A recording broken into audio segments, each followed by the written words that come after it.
नमस्कार प्यारे बच्चों, पीके ज्योग्राफी क्लासेस में आप सभी का स्वागत है। आज हम बात करेंगे 11वीं का जो एग्ज़ाम हुआ है आज उसके आंसर की ये आपका एग्ज़ाम है बच्चों, जो कि 70 नंबर का था और 3 घंटे का आपके पास टाइम था। पैटर्न मैंने कल आपको बता दिया था, कल के वीडियो में आपने देख ही लिया था, तो उस पर ज़्यादा हम टाइम नहीं लगाएंगे। हम बात करेंगे सीधे आपके एग्ज़ाम की। तो पहला जो क्वेश्चन था बच्चों वो मल्टीपल चॉइस था। आपको 2 कथन दिए गए थे, एक कथन और एक कारण, और आपको बताना था कि कौन सा सही है और कौन सा गलत है, और नीचे आपको विकल्प दिए उनमें से कोई एक चुनना था। अगर हम बात करें कि कुछ देश ऐसे हैं, कथन दिया है कि कुछ देश ऐसे हैं जिसमें एक से अधिक मानक रेखाएं होती हैं, मानक देशांतर रेखाएं होती हैं। मानक देशांतर रेखा बच्चों वो होती है जिसको हम समय मापने के लिए इस्तेमाल करते हैं। तो ये बिल्कुल सही है, क्योंकि हमने देखा है कि रसिया में बहुत सारी मानक रेखाएं हैं और अमेरिका में भी काफ़ी हैं। रसिया में जैसे 11 हैं, वो सब चीज़ें मैंने मेरी दूसरी वीडियो जो है अक्षांश देशांतर की या टाइम एवं जो समय और अंतर्राष्ट्रीय तिथि रेखा की जो वीडियो है उसमें आपको बहुत विस्तार से समझाया है। जिसने नहीं देखा है वो जा करके देख सकता है। और देशांतर रेखाएं अधिक क्यों होती है? क्योंकि उन देशों का पूर्व पश्चिम विस्तार जो है वो अधिक होता है। तो दोनों ही कथन सही है, और जो दूसरा कारण जो है वो कथन की व्याख्या करता है। तो ए ऑप्शन जो है आपका बच्चों सही होगा। तो जिस बच्चे ने ए ऑप्शन लगाया है उसका आंसर सही है। दूसरे क्वेश्चन की अगर हम बात करें, आपको केंद्र शासित प्रदेश या कुछ राज्य दिए गए हैं, उनकी आपको कैपिटल बतानी थी। तो ये भी बच्चों मैंने जो मैप की वीडियो डाली थी वहाँ से क्वेश्चन है। और छत्तीसगढ़ की राजधानी हमें पता है बच्चों रायपुर है, यानी कि पहले का चौथा। लद्दाख की राजधानी लेह है, यानी कि दूसरे का पहला। असम की राजधानी दिसपुर, तीसरे का तीसरा। झारखंड की राजधानी आपकी रांची, चौथे का दूसरा। तो देखते हैं कहाँ आपका ये ठीक बैठ रहा है। तो ऑप्शन बी जो है उसमें दिया हुआ है पहले का चौथा, दूसरे का पहला और तीसरे का तीसरा, चौथे का दूसरा, जो अभी हमने ऊपर किया। तो ऑप्शन बी जो है आपका सही आंसर है। तो अगर आपने ऑप्शन बी लगाया है तो आपका 1 नंबर और पक्का हो जाएगा। तीसरा क्वेश्चन जो है बच्चों वो भूआकृतिक प्रक्रियाओं का जो चैप्टर है वहाँ से लिया गया है। ये पूछा गया है कि विसर्पण, बहाव, स्खलन और पतन जो है किस क्रिया के भाग हैं? तो ये अपक्षय के भाग नहीं है। अपक्षय 3 प्रकार का होता है, जैविक, रासायनिक और भौतिक। अपर्दन का भाग भी ये नहीं है, निक्षेपण का भी नहीं है। तो सही आंसर होगा आपका बृहत संचलन। बृहत संचलन के ये सारी चीज़ें बृहत संचलन के अंतर्गत आती हैं। फोर्थ क्वेश्चन की अगर हम बात करें, चौथे क्वेश्चन की बच्चों बात करें, निम्नलिखित कथनों पर विचार कीजिए एवं दिए गए विकल्पों से सही उत्तर का चयन कीजिए। आपके पास फिर से 2 कथन दिए गए हैं, आपको बताना है कि कौन सा सही है और कौन सा गलत है। ये कहता है कि ध्रुवों की ओर जाते समय 2 देशांतर रेखाओं के बीच की दूरी बढ़ती है। ये बिल्कुल गलत है बच्चों। ध्रुवों की तरफ हम जाते हैं तो देशांतर रेखाओं के बीच की दूरी घटती है। यहाँ बढ़ती हुई लिखी है तो ये गलत है, घटती है। 2 अक्षांश रेखाओं के बीच की दूरी हर जगह एक समान रहती है, ये बिल्कुल सही है। तो आंसर आपका होगा कि ए गलत है और दूसरा सही है। दूसरा सही आपका सी ऑप्शन में दिया गया है। तो सी ऑप्शन आपका सही है। अगर आपने सी ऑप्शन लगाया है तो आपका 1 नंबर पक्का। उसके बाद ज्वालामुखी से आया है क्वेश्चन, आपके जो पृथ्वी की आंतरिक संरचना है वहाँ से आया है ये क्वेश्चन जो है। ये पूछा गया कि हवाई द्वीप पर जो ज्वालामुखी है बच्चों वो किस प्रकार का ज्वालामुखी है? हमने पढ़ा था कि ज्वालामुखी के अलग अलग प्रकार हैं। ज्वालामुखी जो एक दरारी है, एक केंद्र से निकलने वाला है, केंद्रीय है, और एक शील्ड है। तो शील्ड जो ज्वालामुखी है बच्चों, जो हवाई द्वीप पर ज्वालामुखी जो पाए जाते हैं वो शील्ड प्रकार के ज्वालामुखी हैं। तो सी आंसर आपका सही है। जिन बच्चों ने सी आंसर लगाया है उनको 1 नंबर पक्का हो गया है। अगला क्वेश्चन है, अपवाह प्रतिरूप आपको दिए गए हैं बच्चों और उनकी कुछ विशेषताएं बताई गई हैं। आपको ये बताना है कि इनमें से कौन सा युग्म जो है ठीक है। तो चलो बात करते हैं। जालीनुमा, ये कहता है कि जालीनुमा में नदियां किसी पर्वत से निकलकर सभी दिशाओं में बहती हैं। बिल्कुल नहीं, गलत है ये। जालीनुमा में क्या होता है कि एक नदी यहाँ से बह रही है और बाकी नदियाँ इसमें समकोण में आकर के मिलती है और दूसरी नदी इसके पैरेलल बहती है। तो उस प्रकार को हम बोलते हैं बच्चों जालीनुमा। दूसरा ये बोलता है कि अभिकेंद्री, दूसरा बोलता है अभिकेंद्री, और इसमें बोलता है कि सभी दिशाओं से नदियां बहकर किसी झील में विसर्जित होती हैं। ये सही बात है बच्चों, ये आपका बी आंसर सही है। कैसे है मैं थोड़ा सा एक्सप्लेन कर देता हूँ। मान लो ये झील है, इसके चारों तरफ पर्वत हैं ऐसे, और चारों तरफ से पर्वतों से नदियाँ निकलेंगी, आकर के इसमें झील में गिर जाएंगी, और इसी को बोलते हैं अभिकेंद्री, यानी कि केंद्र की ओर। तो नदियाँ जो है बाहर से केंद्र की ओर आकर के गिर रही है, तो इसको बोलते हैं बच्चों अभिकेंद्री, यानी कि बी ऑप्शन जो है आपका सही है। उसके बाद आगे देखने की ज़रूरत ही नहीं है, क्योंकि बी हमारा सही हो गया है। और 7वें क्वेश्चन की बात करें तो पृथ्वी की उत्पत्ति वाले जो चैप्टर है हमारा, वहाँ से लिया गया। विस्तारित ब्रह्मांड परिकल्पना के प्रमाण किसने उपलब्ध कराए? तो ये आपका बिग बैंग थ्योरी से संबंधित है, और इसका आंसर था एडविन हबल। हमने पढ़ा भी है एडविन हबल। बाद में होयल ने इसके अपोजिट एक स्टडी स्टेट सिद्धांत दिया था बच्चों, लेकिन हमसे पूछा गया है विस्तारित, तो यहाँ आएगा आपका एडविन हबल। ये जो है आपका राइट आंसर होगा।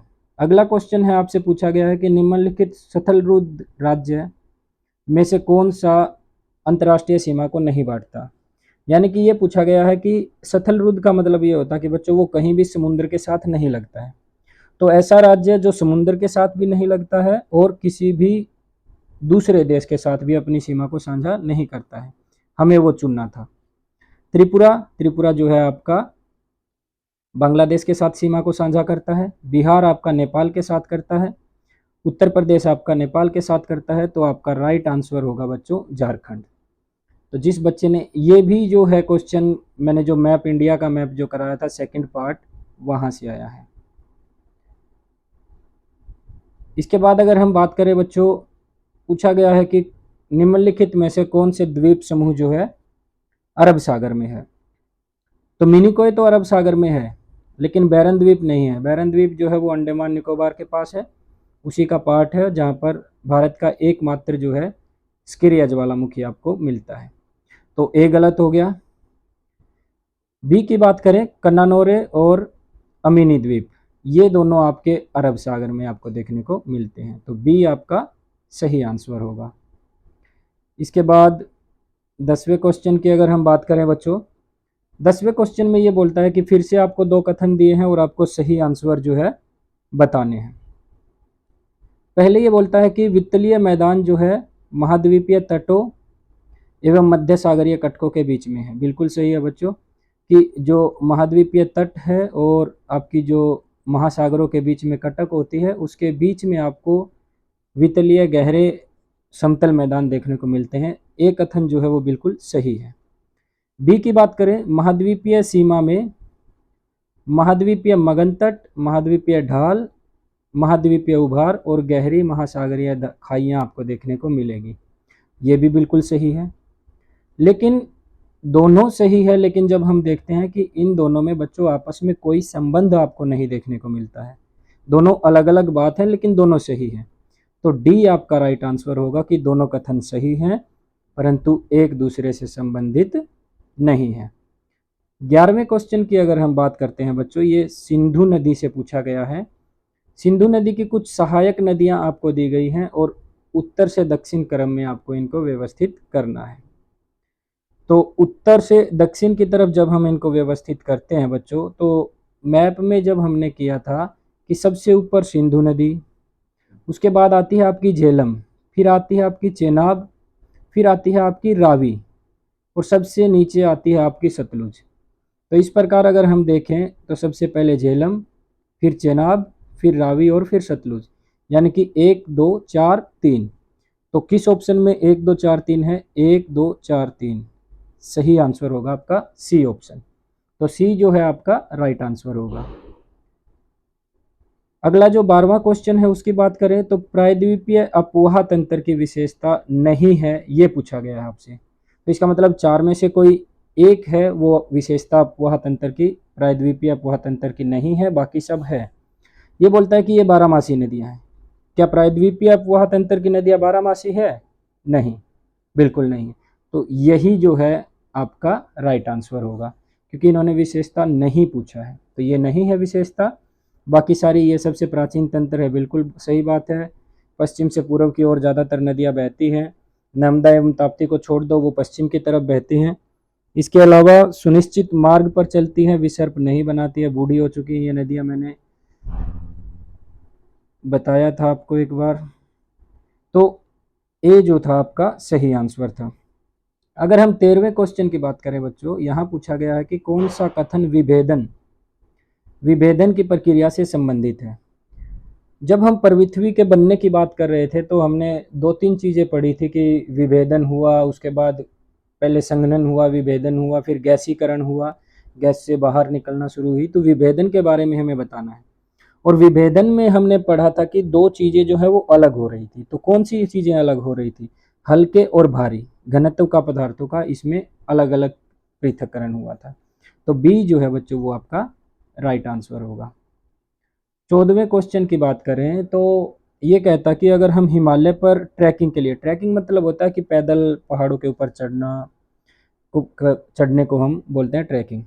तो अगर हम पहाड़ों में घूमने जाते हैं बच्चों, ऐसा समझ लो कि ये पूछा इसने, तो इनमें से कौन सी चोटी सबसे पूर्व में होगी?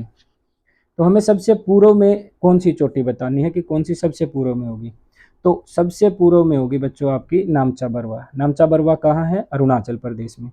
धौलागिरी और एवरेस्ट जो है आपकी नेपाल में है, कंचनजंगा आपकी सिक्किम में है, उसके बाद नामचा बरवा जो है अरुणाचल प्रदेश में, जो कि सबसे पूर्वी भाग है। तो इसलिए बी जो है आपका राइट आंसर होगा। उसके बाद 15वां जो क्वेश्चन है वो इस पैराग्राफ पे बेस्ड है बच्चों। भौतिक भूगोल और उसके महत्व से संबंधित एक पैराग्राफ आपको दिया गया है और उसमें से 3 क्वेश्चन जो है मल्टीपल चॉइस पूछे गए हैं, जो कि बड़े आसान क्वेश्चन हैं। अभी देखते हैं हम इनको। पूछा गया है कि निम्नलिखित में से कौन से मंडल में मौसम, जलवायु, तापक्रम, वायुदाब का अध्ययन सम्मिलित है। तो अगर हम पैराग्राफ को देखें तो पहली ही लाइन में लिखा है कि भौतिक भूगोल के भूमंडल में तो भू आकृतियां, प्रवाह और उच्चावच का अध्ययन किया जाता है। वायुमंडल में इसकी संरचना, तत्व एवं मौसम, जलवायु, तापक्रम, वायुदाब, इन सब चीज़ों का अध्ययन किया जाता है। तो यही हमसे पूछा है कि किसके अंदर इन चीज़ों का अध्ययन किया जाता है। तो सही आंसर होगा बच्चों आपका वायुमंडल। क्या ऑप्शन में है सी ऑप्शन। तो सी है बच्चों आपका ऑप्शन सही होगा। जिसने सी लगाया है उसका आंसर सही हो जाएगा। उसके बाद अगर हम 16वें क्वेश्चन की बात करें, 16वें क्वेश्चन में आपसे पूछता है कि जलवायु मानव जीवन के निम्नलिखित में से किन पक्षों को प्रभावित करता है। हमें ये बताना कि जलवायु जो है मानव जीवन के किन किन पक्षों को प्रभावित करता है। घरों के प्रकार, खनिज मृदा, पशुपालन, भूमिगत जल। एक बार हम इसको पैराग्राफ में देख ही लेते हैं। अगर हम पैराग्राफ में देखते हैं बच्चों तो देखो यहाँ साफ साफ लिखा है कि जलवायु हमारे घरों के प्रकार, वस्त्र, भोजन को प्रभावित करती है। अगर आपने, जैसे मैंने कल आपको बताया था कि पैराग्राफ से जो क्वेश्चन आते हैं उनको कैसे अटेम्प्ट करना होता है, अगर आपने उस तरीके से इसको देखा होगा तो मुझे लगता है कि ये आपके बिल्कुल ठीक हुए होंगे, आपका ये क्वेश्चन गलत नहीं होगा। तो सी जो है बच्चों वो आपका राइट आंसर होगा। सी दिया है वस्त्र, भोजन व घरों के प्रकार, तो ये आपका सही आंसर होगा। उसके बाद अगर हम बात करें अगले क्वेश्चन की, 17वां जो क्वेश्चन है बच्चों आपका, 17वां जो क्वेश्चन है उसमें लिखा है कि निम्नलिखित में से कौन सा तत्व पौधों, पशुओं व सूक्ष्म जीवाणुओं के धारक जीवमंडल के आधार प्रदान करता है। यानी कि हम जीव जो भी है, पेड़ पौधे हैं, पशु हैं, या फिर जो भी जीवाणु है, जो भी जीव है, वो जीवमंडल के किस भाग में रहते हैं। क्या मृदा पर, तापमान पर, महासागर या भू आकृति। तो हम कहाँ रहते हैं। अगर आपको वैसे तो पता होना चाहिए कि मृदा जो है हमें आधार प्रदान करती है, लेकिन फिर भी अगर नहीं पता तो पैराग्राफ की बिल्कुल लास्ट लाइन देखो, साफ साफ लिखा है मृदा पौधों, पशुओं एवं सूक्ष्म जीवाणुओं के धारक जीवमंडल के लिए आधार प्रदान करती है। तो कोई मुश्किल था ही नहीं इसमें, बहुत सिंपल सिंपल क्वेश्चन आपसे पैराग्राफ से पूछे गए हैं। तो अब की बार का एग्ज़ाम बहुत ज़्यादा मुश्किल नहीं देखने को मिला। लास्ट ईयर का एग्ज़ाम बच्चों इससे काफ़ी ज़्यादा मुश्किल देखने को मिला था। और अगर थोड़ा मुश्किल आपको लगे भी तो ज़्यादातर क्वेश्चन जो है मैंने कल आपको जो वीडियो बना करके भेजी थी, ज़्यादातर क्वेश्चन उसी वीडियो से आए हैं। अगर आपको वेरीफाई करना है कि सर सही बोल रहे हैं या कैसे है, तो आप जा कर के वो वीडियो देख लें, आपको पता लग जाएगा कि कितने क्वेश्चन वहाँ से आए हैं। और मैप तो यूं का यूं, जो मैंने मैप की 2 छोटी-छोटी वीडियो डाली हैं, सारा का सारा मैप तो वहीं से उठ कर के आया है, एक भी क्वेश्चन बाहर से नहीं है। तो चलो छोड़ो, आगे देखते हैं बच्चों। अगला जो क्वेश्चन है, मैंने कल भी बताया था कि आपसे पैराग्राफ बेस्ड हो सकता है, सोर्स बेस्ड जो है वो पैराग्राफ से हो सकता है या डायग्राम से हो सकता है। तो देखो डायग्राम आपको दे दी है। ये डायग्राम जो है, जब हम भू-आकृतिक प्रक्रियाओं की बात कर रहे थे, एजेंट्स की जब हम बात कर रहे थे, ये भूमिगत जल से बनने वाली स्थलाकृतियां हैं। हमने पढ़ा है कि चूने की चट्टानों, बच्चों चूनों की चट्टानों को पिघला करके बहुत सारा जल जो है उसको घोल करके अलग अलग स्थलाकृतियां बनाता है। तो यहाँ अलग अलग स्थलाकृतियां बनी हुई हैं। क्वेश्चन आपसे पूछा गया है कि ए व बी चिन्हित स्थलाकृति, ए और बी के जो निशान लगे हैं उनकी हमें स्थलाकृतियां बतानी है। जैसे कि ये ए है, कहाँ लगा है निशान, यहाँ। और ये जो चूने की चट्टानों में, जब गुफाओं में जब पानी टपकता है चूने का, तो पानी टपक जाता है बच्चों, चूना ऊपर ही जम जाता है और लटकना शुरू कर देता है। जो लटकता है उसको स्टेलेक्टाइट बोलते हैं, लेक्टाइट, स्टेलेक्टाइट, यानी कि ऊपर वाला स्टेलेक्टाइट, और जो नीचे जम जाता है उसको बोलते हैं स्टेलेगमाइट। तो ए आपका स्टेलेक्टाइट और बी आपका स्टेलेगमाइट। तो ये आपका सही आंसर था। बी क्वेश्चन की बात करें तो उपयुक्त स्थलाकृतियां किस भू-आकृतिक कारक के द्वारा बनती हैं। तो अभी मैंने जैसे बताया था बच्चों, ये भूमिगत जल के कारण बनती है। तीसरी जो आपको ये ऊपर से नीचे तक ये जो कनेक्टेड पार्ट दिख रहा है, इसको बच्चों हम बोलते हैं स्तंभ। और ये बनता कैसे है, जब ये दोनों पार्ट आपस में मिल जाएंगे, स्टेलेगमाइट और स्टेलेक्टाइट मिल जाएंगे। क्वेश्चन भी आपसे यही पूछा गया है कि स्तंभ के निर्माण की प्रक्रिया का वर्णन करें। तो स्तंभ कैसे बनेगा बच्चों, जब स्टेलेक्टाइट और स्टेलेगमाइट आपस में मिल जाते हैं तो स्तंभ का निर्माण होता है। तो काफ़ी इजी था ये, अगर आपने थोड़ा सा भी पढ़ा है तो काफ़ी ठीक ठाक था, और अगर आपने बिल्कुल नहीं पढ़ा है तो बच्चों ये आपके लिए काफ़ी मुश्किल भी था। ये बाकी दृष्टिबाधित बच्चों के लिए क्वेश्चन पूछे गए हैं, वही सब चीज़ें पूछी गई हैं जो मैंने आपको अभी बताई है। लगभग वैसा ही है जैसे कि काष्ठ स्थलाकृति में निम्नलिखित किन्हीं 2 अपरदनात्मक स्थलाकृतियों के नाम लिखने हैं, वही आप लिख सकते थे, स्टेलेक्टाइट और स्टेलेगमाइट। या फिर अपरदनात्मक पूछिए, सॉरी वो निक्षेपणात्मक होती है, तो आपको कुंड, घोलरंध्र, लेपिस वगैरह इसके बारे में लिख देना था। भूमिगत जल का कार्य किस प्रकार की शैलों में देखा जाता है, तो चूने की चट्टानों में बच्चों, आपको जहाँ पर चूना पत्थर की चट्टानें होंगी वहाँ आपको इस प्रकार की प्रक्रियाएं देखने को मिलेगी। तीसरा क्वेश्चन था कि इन शैलों में सक्रिय प्रक्रियाओं के नाम लिखें। तो घोलीकरण, सबसे पहले तो चूने को वो घोल देगा पानी, एवं अवक्षेपण, 2 प्रक्रियाएं हैं बच्चों जिनके बारे में आप लिख सकते थे। अगला पैराग्राफ जो है बच्चों वो आपका आया है भारतीय मरुस्थल से, और भारतीय मरुस्थल के बारे में इन्होंने बताया है। पूरा का पूरा पैराग्राफ आपको पढ़ना था। उसके बाद 3 क्वेश्चन का आपको जवाब देना था कि भारतीय मरुस्थल कहाँ अवस्थित है। ये पूछता है कि आपसे भारतीय मरुस्थल कहाँ अवस्थित है। तो देखते हैं पैराग्राफ में, वैसे तो पता ही होगा आपको, लेकिन अगर आप पैराग्राफ की पहली ही लाइन देख लें तो साफ साफ लिखा है कि भारतीय मरुस्थल अरावली पहाड़ियों के उत्तर पूर्व में स्थित है। पैराग्राफ से ही लिखना था बच्चों आपको, सोचने का, याद करने का कुछ था ही नहीं, पहली ही लाइन में लिखा है, आपको जवाब दे देना था। चलो दूसरे सवाल की बात कर लेते हैं। दूसरा सवाल है, भारतीय मरुस्थल को मरुस्थली के नाम से जाना जाता है, क्यों जाना जाता है, 2 कारण बताओ। मरुस्थल क्यों बोलेंगे हम उसको। यहाँ देखो, यहाँ पर वार्षिक वर्षा 150 मिलीमीटर से कम होती है, जिसकी वजह से यह एक शुष्क एवं वनस्पति रहित क्षेत्र है। इन्हीं स्थलाकृतिक गुणों के कारण इसको मरुस्थली कहते हैं। तो यानी कि ये 2 पॉइंट्स आपको लिख देने थे। वार्षिक वर्षा 150 मिलीमीटर से कम होती है, और यह एक शुष्क एवं वनस्पति रहित क्षेत्र है। अगर आप इतना लिख देते तो आपका ये आंसर जो है वो सही हो जाता। उसके बाद अगले क्वेश्चन की अगर हम बात करें, पवन क्रिया द्वारा इस क्षेत्र में अनेक स्थलाकृतियां बनती है, उनके नाम आपको बताने हैं, कौन कौन सी स्थलाकृतियां जो है बनती है। तो आप जब यहाँ देखेंगे, यहाँ की प्रमुख स्थलाकृतियां स्थानांतरी रेतीले टीले, छत्रक चट्टाने और मरुद्यान है। आपको बस इन 3-4 नामों को लिख देना था। सारे के सारे क्वेश्चन जो हैं आपके पैराग्राफ से दिए गए थे, बस आपको पढ़ना था कि पैराग्राफ में पूछा क्या गया है, और पढ़ने का तरीका मैंने कल आपको पिछली वीडियो में बता दिया था।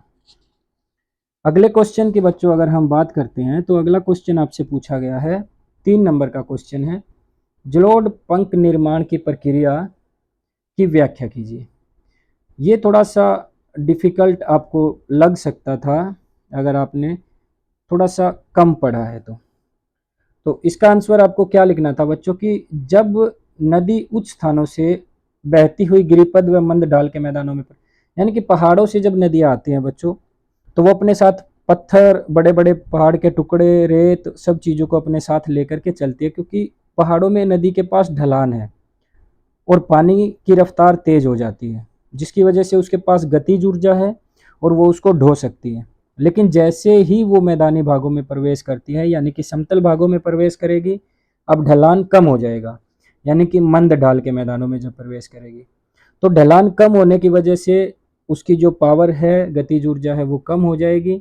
अब गतिज ऊर्जा या पावर कम होने की वजह से वो अपने साथ लाए हुए सामान को नहीं ढो सकती, तो वो पहाड़ों से और मैदानों के बीच में जहाँ पर वो एंट्री करती है, उन भागों में अपने साथ लाए हुए सामान को छोड़ देगी, उस पत्थर को, पहाड़ों को नीचे छोड़ देगी, रेत को, टुकड़ों को छोड़ देगी, जिससे एक पंखे जैसी इस तरीके की आकृति बनती है बच्चों, जिसको हम बोलते हैं जलोढ़ पंख।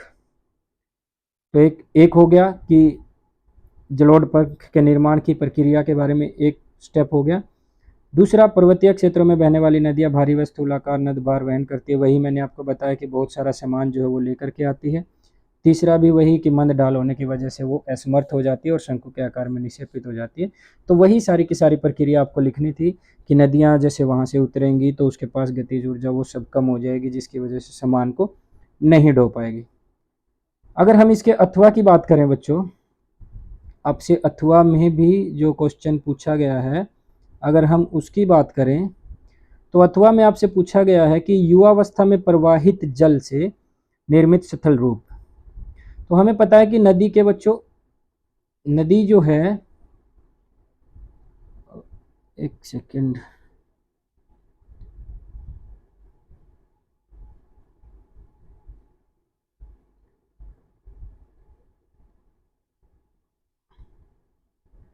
सॉरी बच्चों, थोड़ी सी डिस्टरबेंस हो गई थी, टेक्निकल फॉल्ट।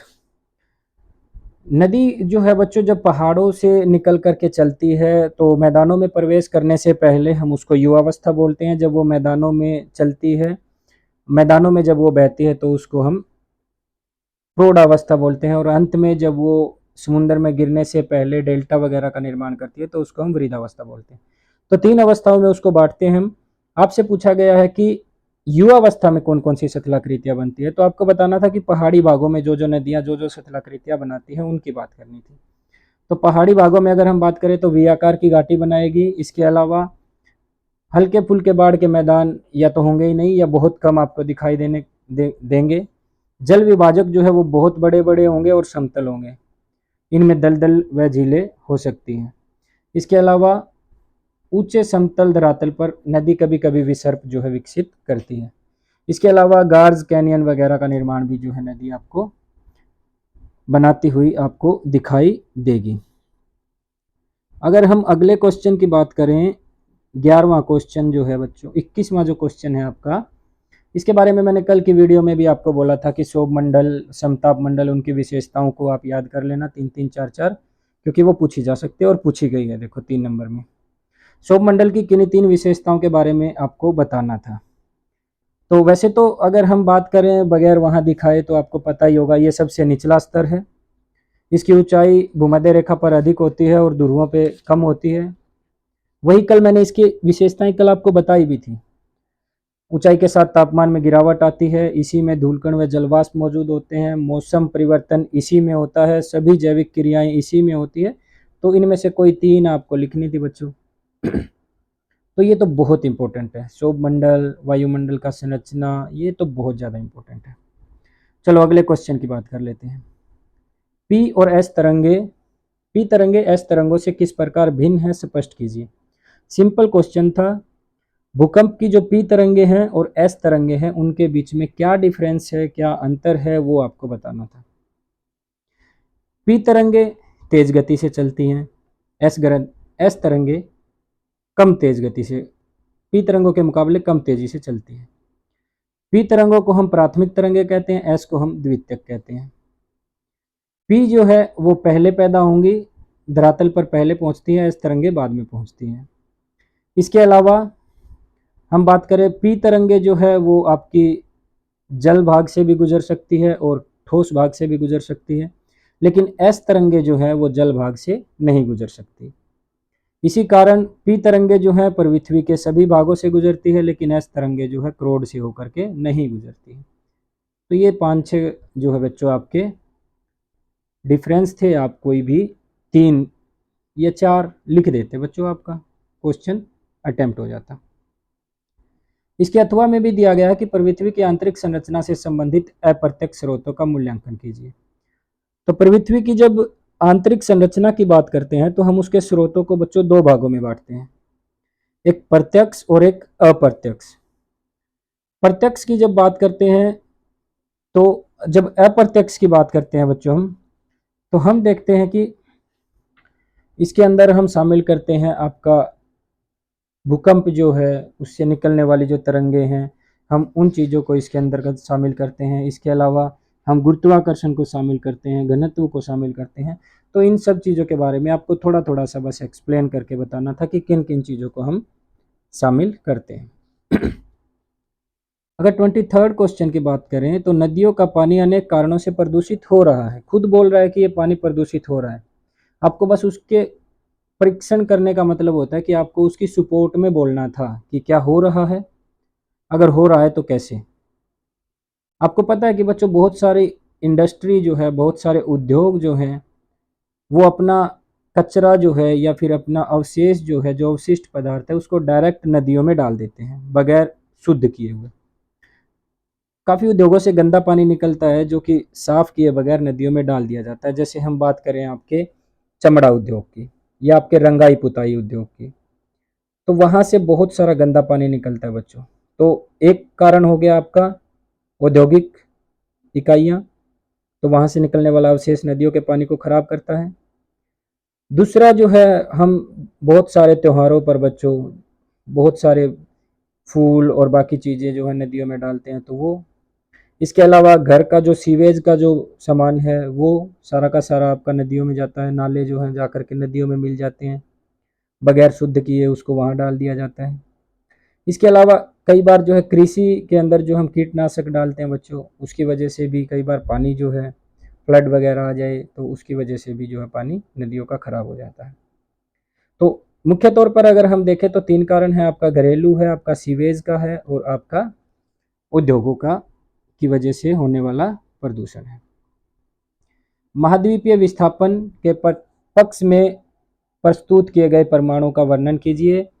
5 नंबर में ये क्वेश्चन आया है बच्चों, और कल की वीडियो में मैंने आपको बताया था कि बच्चों महाद्वीपीय विस्थापन के साक्ष्य जो हैं उनको करना न भूलें, तो ये वही क्वेश्चन है। तो अगर हम साक्ष्यों की बात करें तो इसमें वही सब चीज़ें आएंगी बच्चों। सबसे पहले आपका जिग्सा फिटिंग कि दक्षिण अमेरिका जो है अफ्रीका के साथ किस तरीके से उनकी जो बनावट है वो किस तरीके से मैच करती है, दोनों को फिट किया जा सकता है, तटरेखा पर ला करके जोड़ा जा सकता है। इसके अलावा अगर हम इसको देख ही लेते हैं बच्चों, मैंने ये आपके लिए इसका आंसर जो है वो तैयार किए लिखा है इसमें, तो मैं आपको एक बार दिखा देता हूँ कि ये कहाँ है। 24वां क्वेश्चन है, ये इस साइड होगा, 24 ये रहा। तो 24 जो क्वेश्चन है बच्चों आपका, यहाँ लिखा कि अद्भुत त्रुटि रहित साम्य, यानी कि जिग्सा फिटिंग दक्षिण अमेरिका और अफ्रीका के तटों को हम मिला सकते हैं। महासागरों के पार जो है जो भी चट्टानें हैं उनकी आयु जो है देखने को मिलती है। 200 करोड़ वर्ष पुरानी चट्टानें आपकी ब्राज़ील में भी मिलती है और अफ्रीका में भी मिलती है। इसका मतलब वो दोनों अफ्रीका और जो दक्षिण अमेरिका है कभी न कभी आपस में जुड़े हुए थे। टिलाइट एक हिमानी निक्षेप है बच्चों, जो कि गोंडवाना टाइम की जो भी तलछट है उसमें आपको देखने को मिलेगा।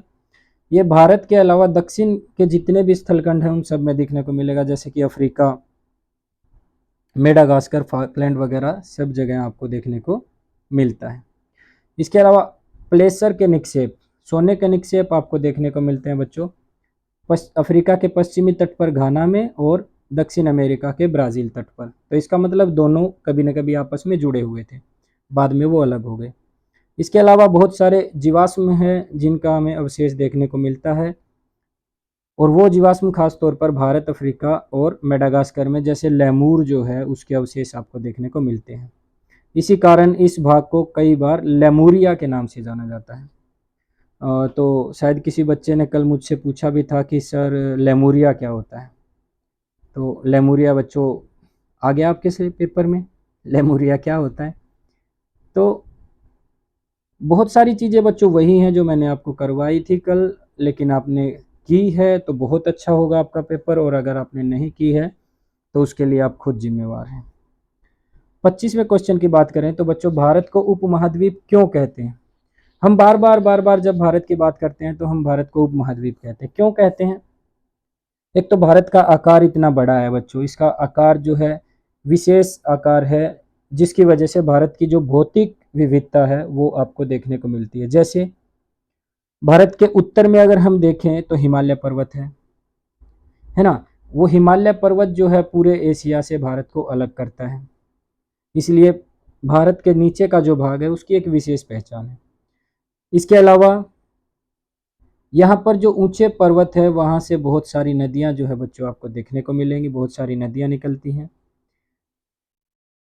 अगर उसके बाद हम बात करें तो भारत का जो भाग है वहाँ पर हमें लगभग सब प्रकार की शतलाकृतियाँ देखने को मिलती है, जैसे भारत का मरुस्थल, प्रायद्वीपीय भारत की बात करें, पठार, पहाड़ियाँ, मैदानी भाग, तटीय भाग, द्वीप समूह, तो सब प्रकार की जो आकृतियां हैं हमें देखने को मिलती है बच्चों, जिस कारण इसको एक उपमहाद्वीप कहते हैं।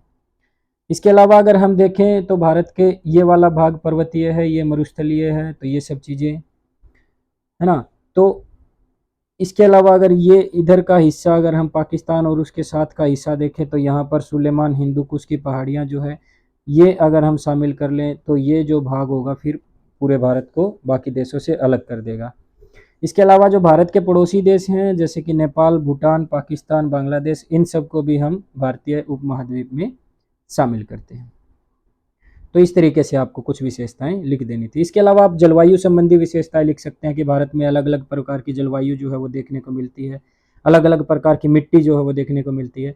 तो आपने इसमें कोई भी पॉइंट जो आपको सही लगता था लिख सकते थे बच्चों, बस आपको विविधता दिखानी थी कि बहुत सारी विविधता आपको देखने को मिलती है, इसलिए इसको महाद्वीप का नाम दिया गया है। 26वें क्वेश्चन की बात करें तो आपको बताना था कि मेघालय पठार की प्रमुख विशेषताएं। मैंने आपको कल जब मैप की वीडियो करवाई थी बच्चों तो मैंने आपको बताया था कि मेघालय का पठार है ना। तो मेघालय के पठार की जब हम विशेषताओं की बात करते हैं तो सबसे पहले आपको बताना था कि वहाँ पर अलग अलग पहाड़ियाँ हैं जिनको हम अलग अलग नामों से जानते हैं, और उन पहाड़ियों में अलग अलग प्रकार की जनजाति पाई जाती है, जैसे कि आपकी गारो, खासी और जयंतिया की पहाड़ियाँ, ठीक है। और उसके बाद हमें बताना था कि ये प्रायद्वीपीय भारत का ही एक भाग है जो कि मालदा गैप के द्वारा अलग हुआ है, ठीक है। इसके बाद हमें पता है कि मेघालय में आपका मासिन राम है, पहले चेरापूंजी, जो कि दुनिया का सबसे ज़्यादा बारिश वाला इलाका है। इसके अलावा ये प्रायद्वीपीय भारत का भाग है तो इसका मतलब यहाँ पर लोहा, कोयला, सिलिकेट, ये सब चीज़ें आपको वहाँ पर मिलती हैं, और जो है सबसे ज़्यादा बारिश ये प्राप्त करता है। अब ज़्यादा बारिश होने की वजह से ढलान इसका ज़्यादा है तो अपर्दन बहुत ज़्यादा होता है, जिस कारण अब अपर्दन बहुत ज़्यादा होगा तो क्या होगा बच्चों, वनस्पति नहीं उग पाएगी। तो ये सारी विशेषताएं आपको लिख देनी थी कि इस तरीके से ये सब चीज़ें हैं। और बारिश ज़्यादा होगी तो हमेशा यहाँ पर नमी देखने को आपको मिलेगी, तो यहाँ पर नमी भी जो है वो बहुत ज़्यादा आपको देखने को मिलेगी। अथवा में पूछा गया है आपसे कि बंगाल की खाड़ी में स्थित द्वीप समूहों की विशेषताएं बतानी है। तो बंगाल की खाड़ी में आपके जो द्वीप है बच्चों, बड़े द्वीप हैं, अंडमान निकोबार द्वीप के समूह के नाम से उसको जानते हैं। ये जो है डूबी हुई पहाड़ी श्रृंखला है, पर्वतीय श्रृंखला है। लगभग 572 द्वीप है। द्वीप जो है 6 डिग्री से लेकर के 6 डिग्री 45 मिनट से लेकर के 14 डिग्री तक फैले हुए हैं। बैरन द्वीप में यहाँ पर ज्वालामुखी, सक्रिय ज्वालामुखी आपको देखने को मिलता है। अंडमान निकोबार को हम 2 भागों में बांटते हैं, ऊपरी भाग आपका अंडमान, नीचे का भाग आपका निकोबार। तो इस प्रकार से आप 5-6 जो आप विशेषताएं जो हैं इनकी लिख सकते थे। 27वें क्वेश्चन की बात करें कालावधि मृदा निर्माण में, कि इसमें आपको बताना था कि समय का क्या महत्व है मिट्टी के निर्माण में। समय का महत्व है कि जितना पूरा ज़्यादा समय आपको मिलेगा, मिट्टी की परिपक्वता जो है उतनी ज़्यादा मिलेगी, पसर्विका आपको साफ साफ देखने को मिलेगी। तो जलोढ़ वगैरह आपकी मिट्टी जो है, जलोढ़ मिट्टी वहाँ देखने को मिलेगी। तृण मृदा जो है, जिसमें थोड़े टाइम की मृदा होगी, जिसको अभी ज़्यादा टाइम नहीं हुआ है, तो वहाँ पर जो मिट्टी के अलग अलग संस्तर जो है आपको देखने को मिलते हैं। जैसे मिट्टी में एक ऊपर ए भाग, बी भाग, सी और डी, आर करके कुछ ऐसे भाग बनाते हैं हम, वो सब आपको अलग अलग देखने को नहीं मिलेंगे। तो आपको ये कर देना था। अगर हम बात करें इसके अथवा की, तो भौतिक अपक्षय जो है प्रक्रियाओं को प्रभावित करने वाले कौन कौन से बल हैं आपको वो बताने थे। तो बलों की हम बात करें तो बच्चों सबसे पहले आपका गुरुत्वाकर्षण बल, फिर तापमान में परिवर्तन की वजह से जो है, उसकी वजह से जो है भौतिक अपक्षय होता है। पशुओं की वजह से आपका, पशुओं के पैरों के दबाव की वजह से जो बल लगता है, चट्टानों से टूटती हैं, वो सब लिखना था। और नमी एवं की आर्द्रता एवं शुष्कता की वजह से, पानी की कमी या पानी की अधिकता की वजह से, और पानी जो है आपकी चट्टानों के बीच में चला जाता है, उसको तोड़ने का काम करता है। वो सारी चीज़ें आपको, संकुचन होगा, चट्टानें या तो फैलेंगी या सिकुड़ेंगी, ये सारी जो चीज़ें हैं वो आपकी भौतिक अपक्षय में शामिल होती हैं। उसके बाद क्वेश्चन आता है प्रायद्वीपीय अपवाह तंत्र की मुख्य विशेषताएं। मैंने कल भी आपको बोला था कि प्रायद्वीपीय अपवाह तंत्र और हिमालयी अपवाह तंत्र, इनकी विशेषताएं आप पढ़ लेना, चाहे कोई भी क्वेश्चन आए तो आपको प्रायद्वीपीय अपवाह तंत्र या फिर उनकी विशेषताएं लिखनी है। और देख लो, साफ साफ वही क्वेश्चन आपसे पूछा गया है कि प्रायद्वीपीय अपवाह तंत्र की मुख्य विशेषताएं आपको बतानी है। अगर आपको नहीं भी आता था तो मल्टीपल चॉइस क्वेश्चन आया था एक पीछे, उसमें 3 तो आपको दी हुई थी ना, आपसे पूछा था कि कौन सी नहीं है, तो मतलब 3 तो थी उसमें।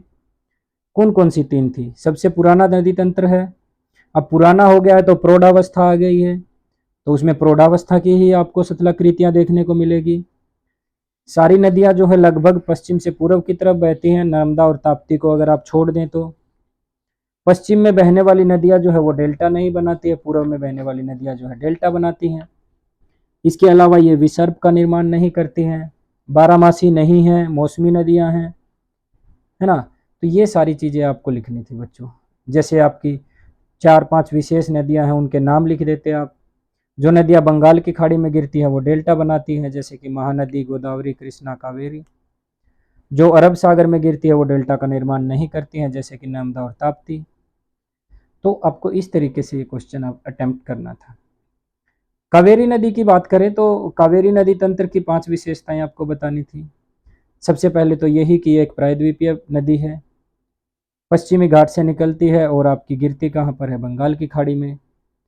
तो फिर उसकी जगह भी बता सकते थे कि कर्नाटक के ब्रह्मगिरी की पहाड़ियों से निकलती है, डेल्टा का निर्माण करती है, 800 किलोमीटर लंबी है। वो सारी चीज़ें आपको इसमें लिखना था। एक मौसमी नदी है, पानी में उतार चढ़ाव जो है लगा रहता है। केरल, कर्नाटक और तमिलनाडु का जो इलाका है वहाँ से ये होकर के गुजरती है। 1-2 इसकी सहायक नदियों के नाम बता देते हैं। तो इस प्रकार से बच्चों क्वेश्चन जो है आपका पेपर जो है हो जाता है। इम्पोर्टेंट है ये 29वां क्वेश्चन की अगर हम बात करें तो यहाँ पर दिया गया है कि बच्चों ABCD दिए गए हैं आपको वर्ल्ड मैप पर। आपको क्वेश्चन पूछा गया है ABCD क्या आपको बताना है। ये सारा का सारा क्वेश्चन वहीं से आया है जो मैंने आपको मैप की वीडियो में करवाया था।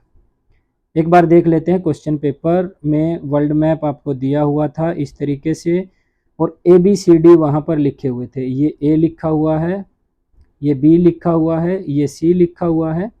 तो पहले एक बार क्वेश्चन देख लेते हैं। ए में आपको बताना था कि ये ए जो है वो एक महासागर है, आपको बताना था कि कौन सा महासागर है। बी एक महाद्वीप है, सी एक प्लेट है। तो हम पहले इनको देख लेते हैं। जब हम इनको देखते हैं तो हम देखते हैं कि बच्चों ए जो है आपके यूरोप और अफ्रीका, इधर आपका उत्तरी अमेरिका, दक्षिण अमेरिका और ये यूरोप और अफ्रीका के बीच में, ये आपको एक महासागर बताना था। तो ये महासागर है बच्चों आपका अटलांटिक महासागर।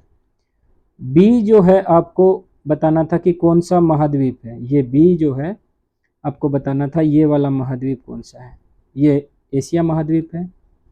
सी जो है यहाँ अफ्रीका के ऊपर इन्होंने सी लिखा और आपसे पूछा ये कौन सी प्लेट है, तो ये अफ्रीकन प्लेट है। डी यहाँ लिखा और इन्होंने पूछा कि ये कौन सा महासागर है, आपको बताना था ये हिंद महासागर है। यहाँ ई लिखा है और आपसे पूछा है कि ये कौन सी प्लेट है, ये कैरोलिन प्लेट है। ये मैंने आपसे क्वेश्चन में पूछी थी, जब मैंने आपसे मैप की वीडियो के लास्ट में 5 क्वेश्चन दिए थे उनमें ये पूछा था। इसके अलावा पिछले साल के सैंपल पेपर में भी आया था। जी में आपको बताना था कि ये कौन सा महाद्वीप है, ये आपका ऑस्ट्रेलिया महाद्वीप है, ये भी मैंने आपसे पूछा था। इसके अलावा रिंग ऑफ फायर, प्रशांत महासागर के चारों तरफ एक लाइन जो है खींची हुई है जिसको हम रिंग ऑफ फायर के नाम से जानते हैं। ये सारे क्वेश्चन मैंने आपको मैप की वीडियो में करवाए थे जो कि बहुत मुश्किल नहीं है। तो उसके बाद अगर हम इंडिया के मैप की बात करें तो बच्चों इंडिया के मैप से आपको खाली मैप दिया था और आपसे ये चीज़ें आपको मार्क करनी थी कि कौन सी चीज़ें कहाँ पर है। भारत से गुजरने वाली एक प्रमुख अक्षांश रेखा बच्चों 23.5 डिग्री अक्षांश कर्क रेखा, जो भारत को 2 भागों में बांटती है। आपको जो मैप दिया गया था उसमें बाकायदा जो है वो देखने को वहाँ मिली थी, ये लाइन, ये जो लाइन आपको दिख रही है बच्चों, ये वाली लाइन, आपको ये लाइन बतानी थी कि ये कौन सा अक्षांश है, कर्क रेखा। खासी की पहाड़ियाँ आपसे पूछी गई थी। मेघालय में बच्चों आपकी गारो, खासी और जयंतिया की पहाड़ियाँ हैं, तो यहाँ आपकी खासी की पहाड़ियाँ। सी में आपसे पूछा गया था कि सतपुड़ा पर्वत, आपको पता है कि नर्मदा और ताप्ती नदी के बीच में यहाँ आपका सतपुड़ा पर्वत है, तो यहाँ आपको निशान लगाना था और लिख देना था सतपुड़ा पर्वत। उसके बाद आपसे मालवा का पठार पूछा गया था। मैंने आपको मैप की वीडियो में बताया था कि मध्य प्रदेश में आपको निशान लगाकर लिखना था मालवा का पठार। लूनी नदी की बात हुई थी, आपकी अरावली से निकलती है और कच्छ के रण में गिरती है, राजस्थान से निकलती है और गुजरात में जाकर के खत्म होती है आपकी लूनी नदी। इसके अलावा जो आपसे पूछा गया था वो पूछा गया था मालाबार तट। मालाबार तट जो है केरल में जो समुद्री तट है उसको हम मालाबार तट के नाम से जानते हैं। और मन्नार की खाड़ी, भारत और श्रीलंका के बीच जो ये नीचे एक खाड़ी दी गई है बच्चों, इसको हम मन्नार की खाड़ी के नाम से जानते हैं। जबकि इसके ऊपरी, ये ऊपर का जो भाग है ये है आपका पाक की खाड़ी या पाक स्ट्रेट। तो इस प्रकार से बच्चों आपका पेपर आया था। मैं कहता हूँ कि कल की वीडियो जिसने देखी है तो उसका 50% से ज़्यादा क्वेश्चन उसी में से आए हैं। 40 से 45 नंबर का पेपर वहीं से आया है और मैप जो है सारा 2 वीडियो मैंने आपको दी थी वहीं से आया है। तो ठीक है बच्चों, मुझे लगता है कि आपका पेपर जो है बहुत अच्छा गया होगा। वीडियो को अंत तक देखने के लिए बहुत बहुत धन्यवाद। Thank you so much. जुड़े रहें हमारे चैनल पीके ज्योग्राफी क्लासेस के साथ। और आप जैसे बहुत सारे बच्चों को इस चैनल से जुड़ने की ज़रूरत है, मुझे लगता है ये उनको बहुत लाभ दे सकता है। तो ज़्यादा से ज़्यादा अपने दोस्तों के साथ हमारे चैनल का लिंक शेयर करें। और अंत में आपका बहुत बहुत धन्यवाद।